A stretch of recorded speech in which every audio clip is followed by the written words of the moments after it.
Hello everyone, welcome back to the channel. Before we dive into today's video, I would like to make a very quick announcement. As we're approaching a new year, there will be a number of changes here on World Affairs in Context. A significant part of my content will migrate over to Substack and Patreon. You're going to see new interviews there. I'm very excited about these changes, by the way. You're going to see new interviews there. There will be more written content. By the way, I just uploaded a new article this morning over on my Patreon and Substack. You're welcome to read it, and you will see more ways to engage with my content and also to chat with me, other subscribers, in a subscriber-only chat. It will be a really great way to connect with like-minded people, and I'm very excited about these new changes that I think will bring a lot more dynamic to World Affairs in Context.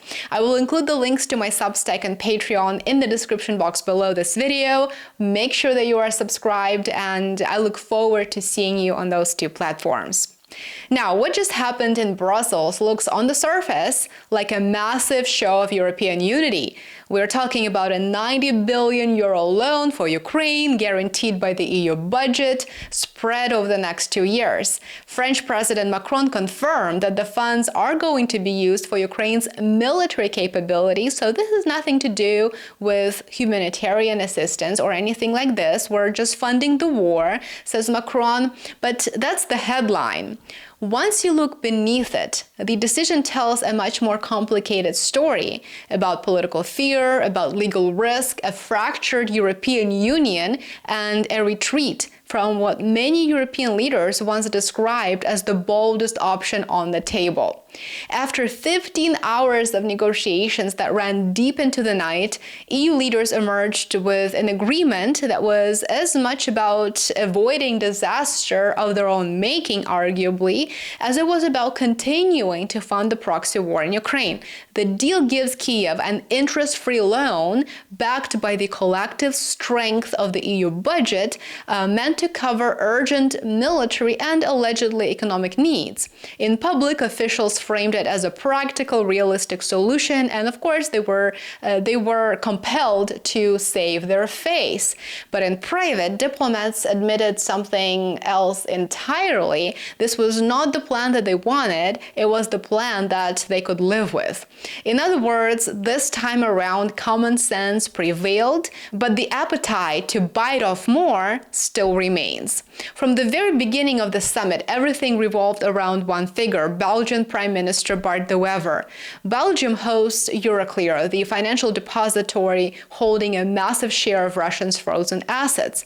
And Wever was very clear, he was very consistent, and he was very stubborn.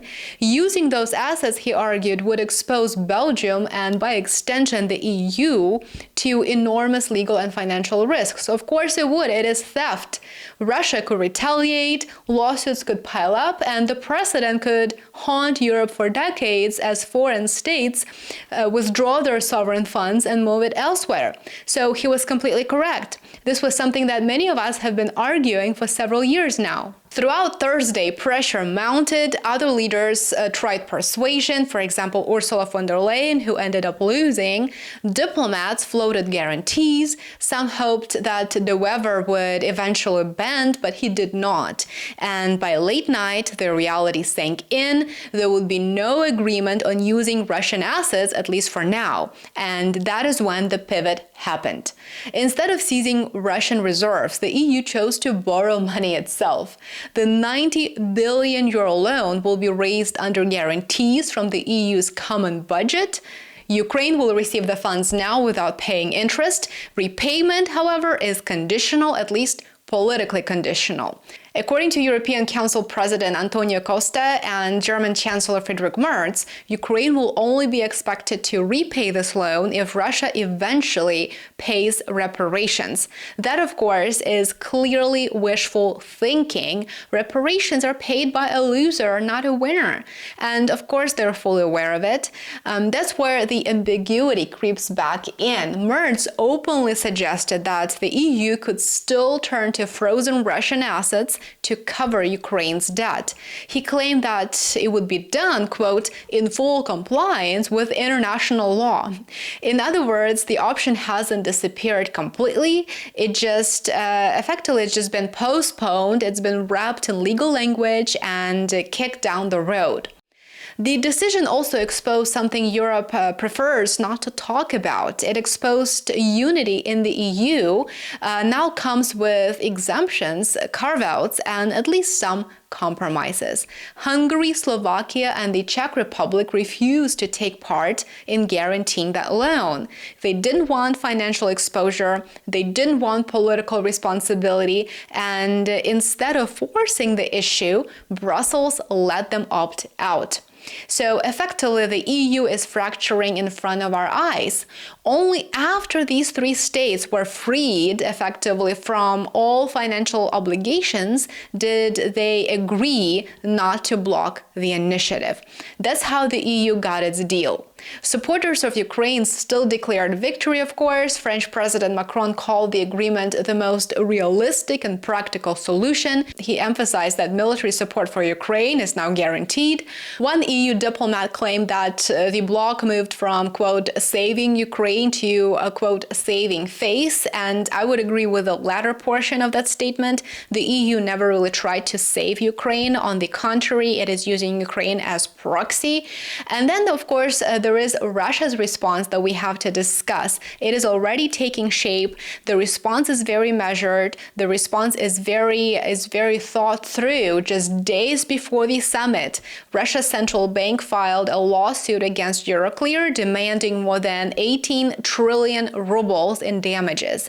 Many regard this lawsuit as a symbolic gesture because it is filed within the Russian Federation itself, but it is a necessary gesture. It is a sign that this legal battle actually looms over everything that Europe is doing. It is a reminder that financial warfare doesn't end with sanctions. It continues. It continues in courts, arbitration panels, and in international institutions. Perhaps no one embodied the outcome of the summit more than Bart himself. He openly acknowledged that some European leaders wanted to punish President Vladimir Putin by taking Russia's money, but he said politics is not an emotional profession and rationality should prevail. Then he joked quite darkly, and I thought this was very, very funny, and I will include a link to him actually making these comments. He talked about going to his dacha in St. Petersburg with Gerard Depardieu as a neighbor and Bashar al-Assad across the street, and he joked about becoming a mayor there. And so that was his clever response to Politico, framing him as a Russian asset. That's good, but now I have to go to my dacha in St. Petersburg where my neighbor is Depardieu, and across the street there is Assad. And I think I can become mayor of that little village. Maybe that could be your title. So for now, common sense prevailed, although arguably the damage has already been done. Stay tuned. I will keep you updated here on YouTube and over on my Substack and Patreon. Thank you so much for watching. Support my work. I appreciate every single one of you who has become a paid subscriber. Thank you so much. Enjoy the rest of your day, and I will see you back here tomorrow. Take care.